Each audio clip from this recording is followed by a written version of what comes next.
Vamos a empezar entonces con la unidad didáctica primera, que se refiere a la teoría general del contrato, y dentro de la misma hay 3 lecciones. Entonces lo que vamos a hacer ahora es, pues, básicamente describir o definir qué es un contrato, qué clases de contratos existen, cuáles son sus elementos, tanto esenciales como accidentales.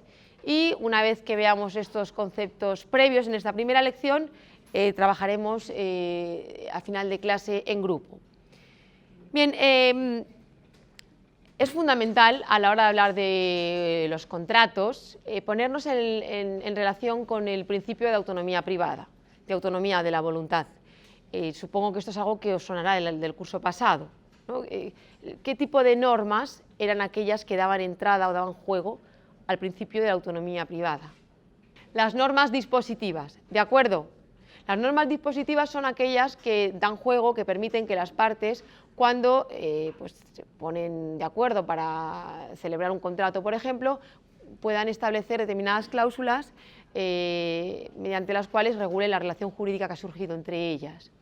También es verdad que ya en su momento apuntábamos que, aunque existe una libertad de pactos, el artículo 1255 del Código Civil establecía unos límites, es decir, sí existe esa autonomía de la voluntad, esa autonomía privada, pero siempre y cuando las partes que pactan lo que crean conveniente no introduzcan unas cláusulas o un contenido que pueda ir en contra de la ley, la moral o el orden público. Cuando habla de la ley se refiere a la ley imperativa. Orden público, sabéis que viene a coincidir con los valores constitucionales, y la moral pues haría referencia a lo que en un momento determinado en la sociedad se considera como justo y honesto. Esto no es nada nuevo, sino que es algo que ya veíais el curso pasado al estudiar el negocio jurídico, si no recuerdo mal, en la lección tercera. Bien, claro, cuando veíais el negocio jurídico se os ponían determinados ejemplos. Ejemplos de negocios jurídicos. El contrato, ese es el paradigmático, pero además testamento, efectivamente, o sea, cada vez que haya un acuerdo de voluntades, o bueno, puede ser el negocio jurídico, puede ser unilateral o bilateral, no necesariamente hay ese acuerdo, pero que hay muchos tipos de negocios jurídicos. Pero ya entonces os decíamos que el ejemplo casi más al uso es el contrato, que es lo que vamos a desarrollar ahora. De manera que podemos señalar que el contrato es un negocio jurídico bilateral, por el cual se constituye, se modifica o se extingue una relación jurídica de carácter patrimonial, de carácter económico. Bien, y cuando hablamos de contratos, porque ya hemos dicho en qué consisten, hay un acuerdo de voluntades, por eso es un negocio jurídico bilateral. Cuando hablamos de contratos es interesante de entrada pues definir o explicar sus diferentes tipos. Efectivamente, después, cuando los estudiemos cada uno con detenimiento, volveremos a repetir estas características, pero estas clasificaciones, aunque casi como todas son odiosas, vienen bien para clarificar las ideas, por lo menos al comienzo de esta materia.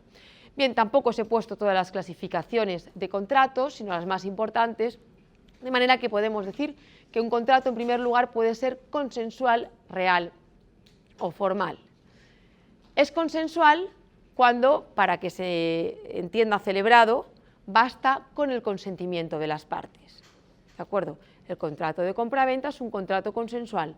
Dos partes se ponen de acuerdo para celebrar un contrato y en el mismo momento en que intercambian sus acuerdos, ese contrato nace y es válido.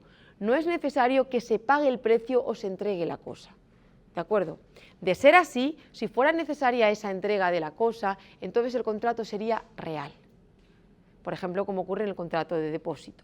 Y luego tenemos los contratos formales, que son aquellos en los cuales, si la voluntad de las partes no se exterioriza de una determinada forma, el contrato no llega a nacer. Por ejemplo, el contrato de constitución de hipoteca. En ese caso, se necesita una escritura pública, o el contrato de donación de un bien inmueble, también.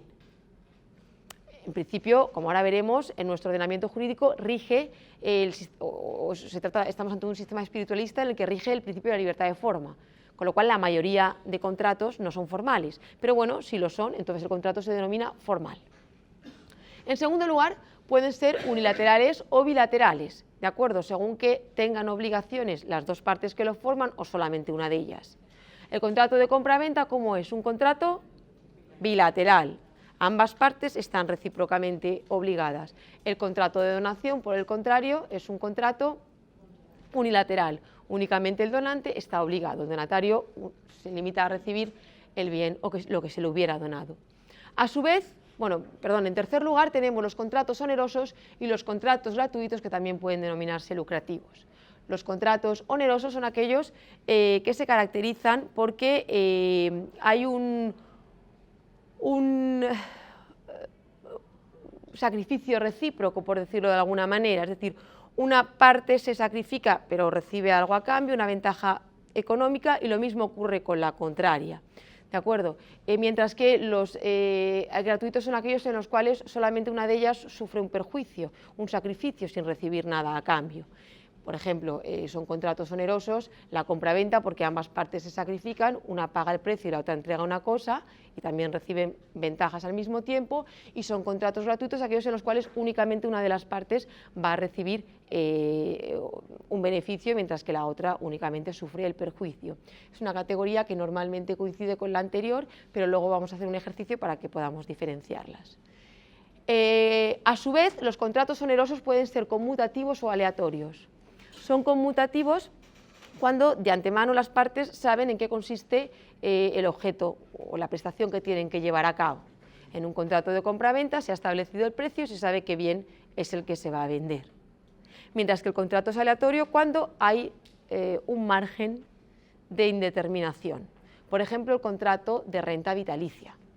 Pues alguien puede vender un bien y a cambio por ese bien inmueble, pongamos por caso, la otra parte tiene que pagarle una renta de por vida hasta que fallezca.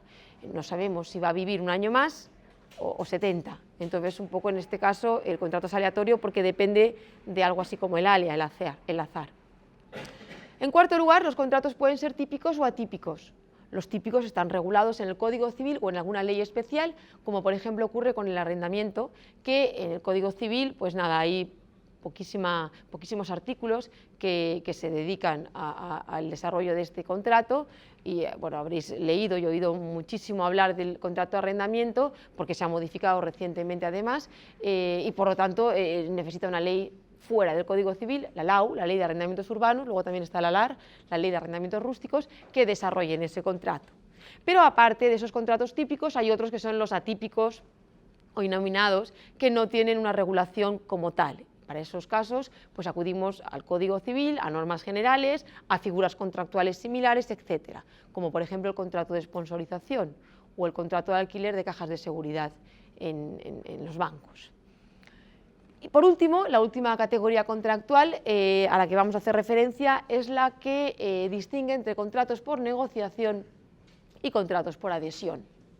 Los contratos por negociación, como su propio nombre indica, son aquellos en los cuales las partes que los celebran negocian, discuten, pactan, se llaman, piensan, le dan vueltas, en fin, están un tiempo valorando si se realiza, se lleva a cabo o no ese contrato, discuten el clausulado, lo cambian, lo vuelven a...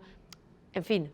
Es cuando pues uno pone un precio a un bien inmueble y la otra parte no, mira, pero si te pago al contado me lo rebajas, pues venga, vamos, pues, y si te dejo amueblado, entonces, bien, pues esto es un contrato donde hay una negociación. Mientras que los contratos por adhesión, también como su propio nombre indica, son aquellos en los cuales las partes se adhieren, si quieren, y si no, no. Son contratos que vienen preredactados, normalmente por la parte más fuerte. A ver, es también importante que de entrada ya sepamos o entendamos que en la actualidad se ha producido un cambio importante en materia contractual, fundamentalmente en lo que se refiere a la autonomía de la voluntad y a la situación de igualdad que existía cuando se redactó el Código Civil. En el año 1889, las partes que querían celebrar un contrato normalmente se situaban en posición de igualdad. Dos particulares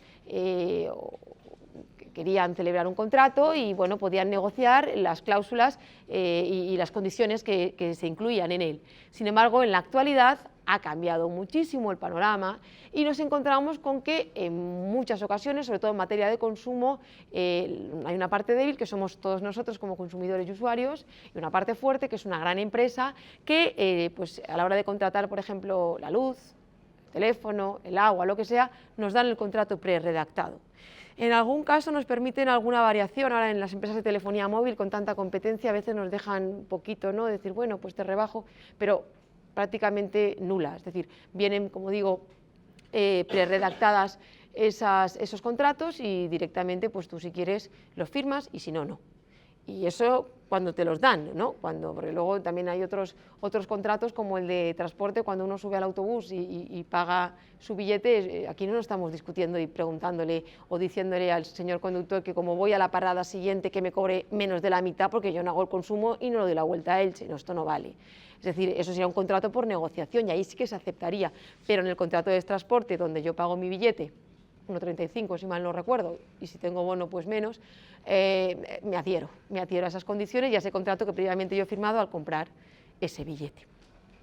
Bien, ¿cuáles son entonces, una vez que sabemos los tipos de contratos con los que nos vamos a encontrar, los elementos del mismo? Aquí tenéis un esquema, el concepto y la regulación general lo podéis encontrar en los artículos 1254 a 1314, no hay ningún artículo que defina el contrato. Se aporta una definición doctrinal, pero para definir el contrato lo que hay que hacer es leer todos esos artículos y al final uno se hace una idea y entiende que estamos ante un negocio jurídico bilateral o a través del cual nacen, se modifican o se extinguen relaciones jurídicas de tipo patrimonial. Y en cuanto a esos elementos del contrato a los cuales os vengo haciendo referencia, hay que diferenciar entre los esenciales y los accidentales. Los esenciales serían aquellos que son imprescindibles. Su nombre ya lo indica. Si no existe, si falta alguno de ellos, el contrato es nulo. Si no hay consentimiento, si no hay objeto o si no hay causa, el contrato, como digo, es nulo. Mientras que los accidentales son los que se incorporan si las partes quieren. Como tienen autonomía, pues si ellos quieren, los incorporan y si no quieren, pues no. Pero en el caso o en el momento en que se incorporen, entonces son obligatorios. ¿De acuerdo? ¿Cuáles son los elementos accidentales? La condición, el término o plazo y el modo. Yo puedo poner una condición a mi contrato y la otra parte que lo acepte, pero no es necesario que un contrato exista con una condición para ser válido. ¿No os acordáis de este ejemplo que creo que en otra ocasión ya os he puesto? Si apruebas tus estudios, si terminas el grado, te compro un coche. Eso es una condición, pero el contrato, si no existiera bajo esta condición, sería igualmente válido. Te compro un coche, ¿no? O te dono un coche, te regalo un coche, un contrato de donación. Lo otro es una donación, pero sometida a una condición, en este caso suspensiva, que veremos a continuación. Bien, cuando hablamos de los elementos esenciales, como os decía, además el artículo 1261 así lo especifica, en primer lugar aparece el consentimiento. El consentimiento es absolutamente fundamental en materia de contratos. El acuerdo de voluntades tiene que existir, si no, pues no tiene sentido, no podemos hablar de un contrato. Bien, para ello, si debe haber un consentimiento, ese consentimiento ha de prestarse de forma válida. Y esto significa que la parte o la persona que lo presta tiene que tener suficiente capacidad. En materia contractual, o la capacidad contractual en general coincide con la capacidad de obrar. ¿Alguien me podría recordar la diferencia entre capacidad jurídica y capacidad de obrar? Pues la capacidad jurídica cuando se nace y con vida, y la capacidad separada del seno materno, y la capacidad de obrar normalmente se adquiere con los 18 años. ¿Veis cómo voy a hacer continuas referencias a lo que veíamos el año pasado? Negocio jurídico, autonomía de la voluntad, normas dispositivas, capacidad de obrar, e irán saliendo más. Bien, pues como digo, tiene que ser prestado por una persona capaz y además debe estar exento de vicios. ¿Y cuáles son los vicios del consentimiento? El error, el dolo, la violencia y la intimidación. ¿De acuerdo? Aquí repetimos un poco lo que se veía en relación con el negocio jurídico. Por eso podemos ir un poquito más rápido, porque es algo que ya en su momento se introdujo con carácter general, pero es que es lo mismo. El contrato es una categoría de negocio jurídico, con lo cual los vicios son los mismos. El error es una equivocación, una falsa representación mental sobre algo. Pero ¿todo error puede ser vicio del consentimiento? No. Para que el error invalide o anule el contrato, ha de ser un error esencial y ha de ser excusable. Esencial en el sentido de que ha de ser grave, y excusable en el sentido de que no ha de ser imputable a la parte que lo alega. Es decir, si yo me equivoco porque no he sido diligente, yo no puedo aprovecharme de eso y después pedir la nulidad del contrato. No tiene que ser algo pues, que sea ajeno a mi propia voluntad o a mi propia conducta. Yo me puedo equivocar, no sé, compro un terreno pensando que en ese terreno puedo construir un edificio, y resulta que yo no sabía que esto pues lo iban a declarar zona no urbanizable. Entonces, pues aquí hay un error. Puede ser que yo no he sido diligente a la hora de contrastar esa información, o puede ser que es que todavía no se sabía y va a salir de un momento a otro. Es decir, hay que analizar también caso por caso para saber si ese error se me puede imputar o no. Yo puedo comprar un cuadro siendo marchante de arte y creer que es un cuadro de Velázquez cuando es una falsificación. Pues si soy marchante de arte, pues hombre, yo no puedo alegar que me he equivocado, porque para eso soy una persona especialista. En ese caso no se podría alegar error. Por eso digo que el requisito de la excusabilidad supone que ese error no puede ser imputable a quien lo alega, habiendo utilizado una mínima diligencia en esa celebración del contrato. Eso en cuanto al error. En cuanto al dolo, pues igualmente en este caso se puede anular el contrato si una de las partes, no importa cuál, actúa de forma maliciosa, con maquinaciones fraudulentas y con la intención de engañar y empujar a alguien a celebrar un contrato que de otra manera no hubiera celebrado. Entonces, y en este concepto incluso se incluyen lo que se llaman reticencias o reservas dolosas. Imaginaos que en el ejemplo que os ponía del terreno que se vende, el vendedor fuera consciente de que ese terreno que está vendiendo, porque sabe que el comprador quiere construir, pues tuviera una información privilegiada en el sentido de que sabe que es un suelo no urbanizable, va a ser declarado no urbanizable. En ese sentido, pues aquí, si se pudiera demostrar, habría un contrato celebrado dolosamente y por tanto sería anulable. Luego, la frontera entre el dolo y el error no siempre está clara. Hay veces que hasta dónde está el error y dónde empieza el dolo, ¿no? ¿Qué es equivocación y qué es que tú me has engañado? ¿Me he equivocado yo o me has engañado? Bien, entonces el dolo, los requisitos es que sea grave, igual que el error tenía que ser esencial. En este caso es que sea grave y que no esté empleado por las dos partes, que no se engañen mutuamente. En cuanto a la violencia y a la intimidación, estamos ante las dos caras de la misma moneda, solo que cuando hablamos de violencia hablamos de fuerza física, y cuando hablamos de intimidación hablamos de coacción, amenaza, ¿de acuerdo? En la propia persona o en determinados familiares. En el Código Civil únicamente se habla de ascendientes, descendientes y cónyuge, pero esa interpretación podría hacerse con carácter extensivo, porque ¿qué pasa? ¿Que si amenazan a mi hermano ya no es amenaza? Bien, pues en cierto modo se podría incluir, como digo, dentro de esa enumeración de familiares. La consecuencia sería, como os he dicho, la anulabilidad. ¿Qué diferencia hay entre la nulidad y la anulabilidad? Efectivamente, la nulidad de entrada, ya en el contrato es nulo, es como si no existiera. Le falta un elemento esencial, por ejemplo, el contrato es nulo si le falta un elemento esencial. Mientras que cuando, por ejemplo, tiene todos los elementos, pero el consentimiento está viciado o falta una capacidad por parte de alguna de las personas que contratan, entonces el contrato es anulable. ¿Pero qué supone o qué significa la anulabilidad? Se puede continuar, se puede ratificar, es decir, yo puedo o impugnar el contrato, lo impugno, es decir, yo he firmado el contrato mediando fuerza, porque me has cogido la mano para que yo estampara la firma y prácticamente me has obligado a hacer un garabato cogiéndome la mano. Bien, yo eso lo puedo impugnar, decir, bueno, quiero anular el contrato porque hay una actuación dolosa. En este caso el plazo, como ahora veremos, veremos cuando veamos la ineficacia del contrato, es de 4 años. O directamente digo, pues mira, pues no, pues tampoco me va tan mal este contrato, directamente puedo ratificarlo y convertirlo en válido o dejar pasar el plazo, y una vez que pasan esos 4 años, un plazo de caducidad, ya sale otro concepto que ya visteis el año pasado, el contrato, digamos, que se convierte en válido, ¿de acuerdo? Si no hemos hecho nada en otro sentido. Bien, este entonces sería el esquema en el cual, para no perdernos, nos estamos situando ahora mismo. Estamos hablando de los elementos esenciales y hemos hablado del consentimiento. Ahora vamos a pasar al objeto, a la causa y a la forma, pero la forma siempre habría que ponerla entre paréntesis o matizar. Si yo os preguntase cuáles son los elementos esenciales de un contrato, me tendríais que hacer siempre consentimiento, objeto y causa, y la forma o no me la ponéis, o si queréis ya ponerlo de manera perfecta, me diríais, bueno, y la forma solamente en aquellos casos en los cuales el contrato lo requiera, porque en esos casos sí que será un elemento esencial, porque si no, no existe, pero en los demás no. El objeto ha de ser posible, lícito y determinado, ¿de acuerdo? A ver, tampoco requiere mayor explicación. Un objeto tiene que ser posible por cuanto que yo no puedo obligarme a venderte la luna.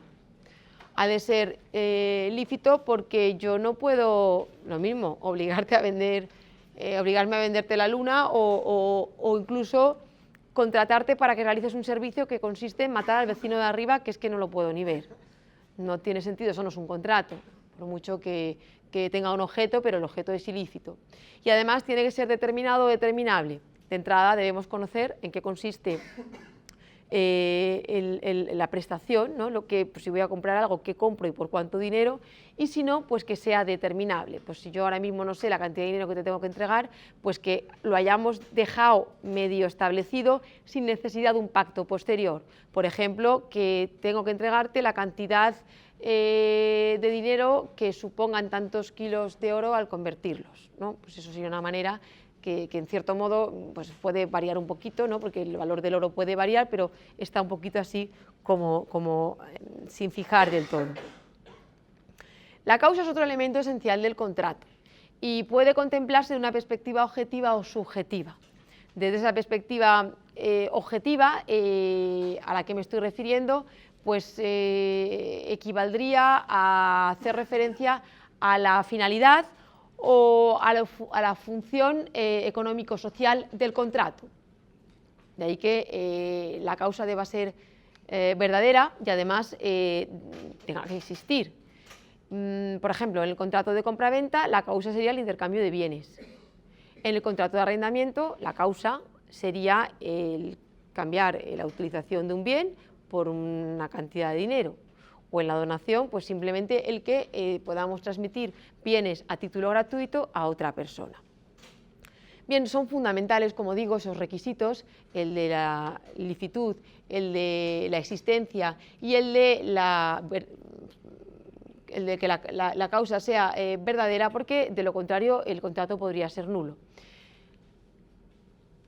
Si no hay causa, el contrato, como os digo, es nulo, porque no tendría razón de ser. No sé, pues se me ocurre que, por ejemplo, dos personas pueden celebrar un contrato de compraventa, pero no querían celebrarlo, no hay causa, no quieren intercambiar bienes entre ellas.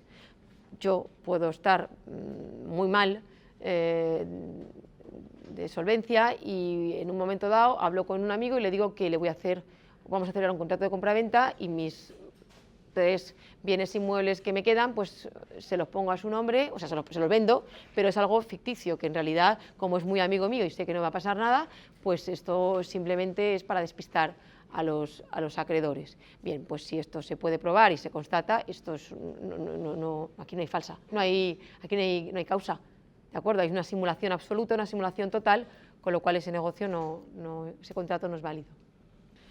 Bien, la causa de ser verdadera, en el sentido de que, bueno, pues puede ocurrir que se celebre un contrato donde sí que haya causa, pero esa causa no sea verdadera, ¿no? Pues, por ejemplo, un padre le quiere donar a su hijo un bien inmueble, un apartamento, y, bueno, para evitar el impuesto correspondiente, pues en lugar de hacer una donación, celebra un contrato de compraventa. En este caso sí que se quería celebrar un contrato, no como en el anterior, que no había intención de celebrar contrato. Lo que ocurre es que el contrato que se ha celebrado no es el que se quería celebrar. ¿de acuerdo? Entonces, pues en unos casos habría que estar al supuesto concreto, se puede hablar de nulidad o en todo caso se puede hacer que rija el contrato y los efectos del contrato que no se ha querido en realidad celebrar, pero era el válido, ¿no? Si era la donación, pues la donación y que se paguen los impuestos o lo que corresponda. Y luego, en tercer lugar, la causa de ser lícita, o lo que es lo mismo, que no sea contraria a la ley o a la moral, ¿no? Esto viene un poco a conectar con lo que antes os decía del objeto, ¿no? Yo no puedo celebrar un contrato, por ejemplo, de arrendamiento de vivienda, en el cual pues, lo que subyace es que más que para vivir, yo el contrato lo quiero para una casa de citas. Bien, en este caso la causa pues, sería ilícita, porque sí, la vivienda, pero la vivienda pues, no es un poco lo que se entiende o lo que debería ser para celebrar un contrato de arrendamiento de vivienda como se entiende, ¿no? Esto en cuanto a los elementos esenciales que os comentaba de consentimiento, objeto y causa. Luego tenemos la forma, que es ese otro elemento esencial que solamente lo es cuando en una norma aparezca la obligatoriedad a ese respecto. Hay dos sistemas, está el sistema espiritualista y el sistema formal, en el sentido de que en algunos casos, en algunos derechos, pues son más formalistas y se exigen pues, ciertas rigurosidades a la hora de exteriorizar la voluntad de las partes, pero como os decía al comienzo, en este caso no, nuestro derecho rige el principio de la libertad de forma, con lo cual los contratos son válidos con independencia de cuál sea la forma a través de la que se exteriorizan. De ahí que el contrato pueda ser escrito o pueda ser verbal. Y si es escrito, es igualmente válido tanto si aparece en documento privado como en documento público. La diferencia luego, como sabéis, es siempre a la hora de probarlo, ¿no? Que es mucho más fácil probar un documento público que probar un acuerdo verbal. Las palabras se las lleva el viento y nos vamos a poder ver en un verdadero problema hasta el punto de que, aunque tengamos razón, no nos la van a dar si no podemos probar algo ante un tribunal, llegado el caso. Además, hay que diferenciar entre la forma constitutiva y la forma probatoria. Es decir, hay casos en los cuales se establece una determinada forma en el sentido de que si el contrato no se celebra bajo esa forma, normalmente escritura pública, el contrato es inválido, es nulo. Eso es lo que se llama forma constitutiva o, si queréis, ad solemnitatem o ad substantiam. Esto es lo mismo. Junto a este tipo de forma hay otra que es la forma probatoria, que es aquella que únicamente es necesaria para probar que el contrato existe y que se puede probar su validez, de manera que aunque no se celebre el contrato siguiendo esa determinada forma, el contrato es válido, pero si una de las partes le exige a la otra que se exteriorice la voluntad con lo que o con arreglo a la formalidad prevista en la ley, entonces hay que hacerlo así, ¿no? Pero esto no depende tanto, o esto no hace depender la eficacia del contrato. El contrato en este caso es válido. Ahora vamos a ver unos ejemplos para que lo entendáis mejor. El contrato de constitución de hipoteca o el contrato de donación de bienes inmuebles son contratos de forma constitutiva. Es decir, si la voluntad de las partes no queda reflejada en una escritura pública celebrada ante el correspondiente notario, esos contratos no llegan a existir. Pero hay otros muchos contratos en los que, como digo, únicamente si una de las partes obliga a la otra a fijarlo en la forma que aparece en la ley, entonces hay obligación de cumplir con esa formalidad. Digamos que en ese segundo caso las partes tienen una facultad a la hora de exigir esa formalidad o no. El artículo 1278 recoge el principio de la libertad de forma. Y después nos vamos al artículo 1280 y nos encontramos con deberán constar en documento público, con lo cual esto es un poco contradictorio. ¿Qué me estáis diciendo? Si primero me habéis dicho que rige el principio de la libertad de forma y después, acto seguido, casi me estáis obligando a que ciertos documentos tienen que constar en documento público, incluso al final también hay otra, parece, imposición para que otros contratos consten por escrito, aunque sea privado. ¿Esto cómo se puede entender?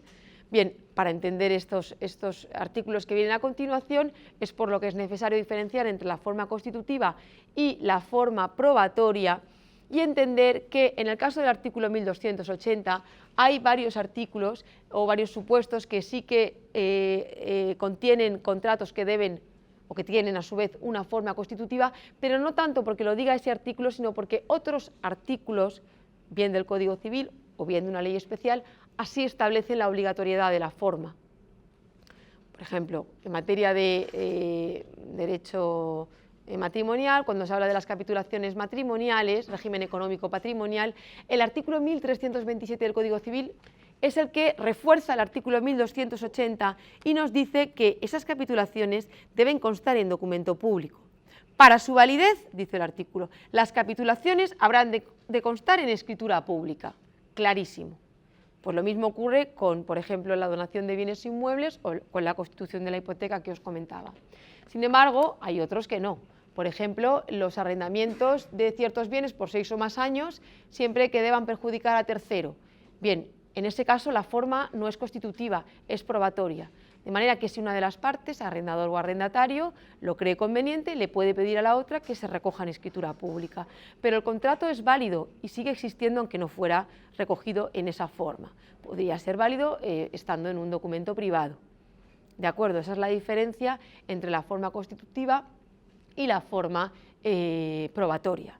En un caso, el contrato no existe si no se refleja tal cual aparece especificado en la ley, mientras que en el otro el contrato es válido, existe, pero una de las partes puede obligar a la otra a que conste por escrito porque el artículo 1280 así lo dice.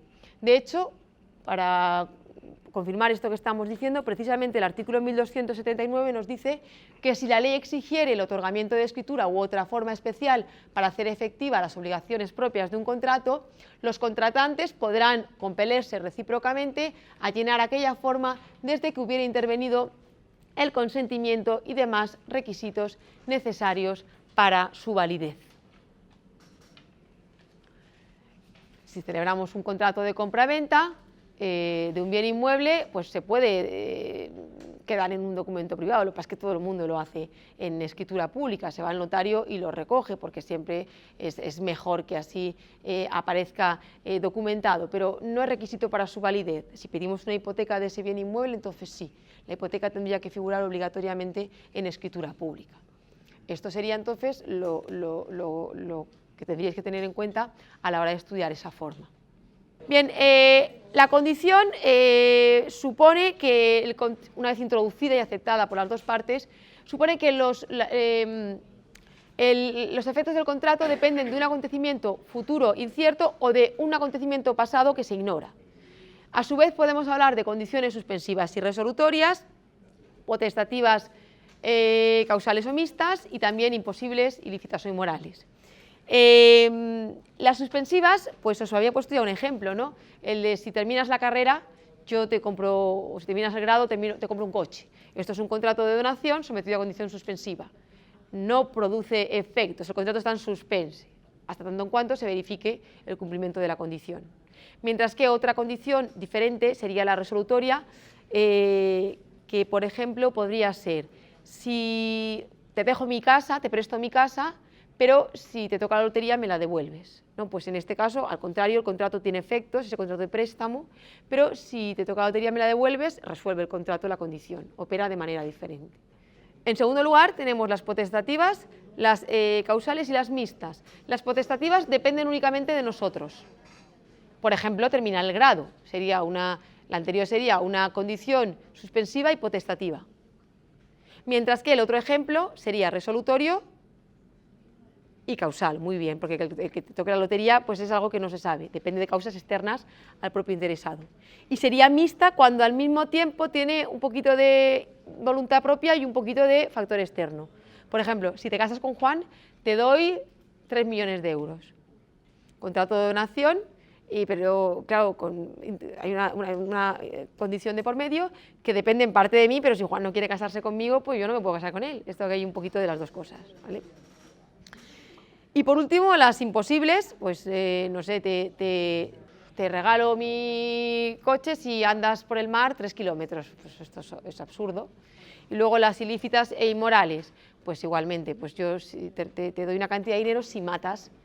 Bien, pues en ese caso pues también se tiene por no puesta, porque no tiene sentido. Incluso podrías obligarse al cumplimiento del contrato. O sea, la imposible es nula la condición, pero la ilícita y moral, incluso lo que puede ocurrir es que se tiene por no puesta, con lo cual se cumple el contrato. Me tienes que dar ese dinero, pero como es ilícita y moral no me puedes exigir que cumpla nada. El término hace referencia al plazo, ¿no? Nosotros celebramos un contrato de compraventa y podemos incluir un plazo o no en él. Y ese plazo puede ser inicial, final o esencial. En este caso, el término también es futuro, pero no es incierto, es absolutamente cierto porque llegará. No es como antes, Cristina, que la condición no sabemos si se va a cumplir, pero el término siempre va a llegar. Dentro de 2 años va a llegar.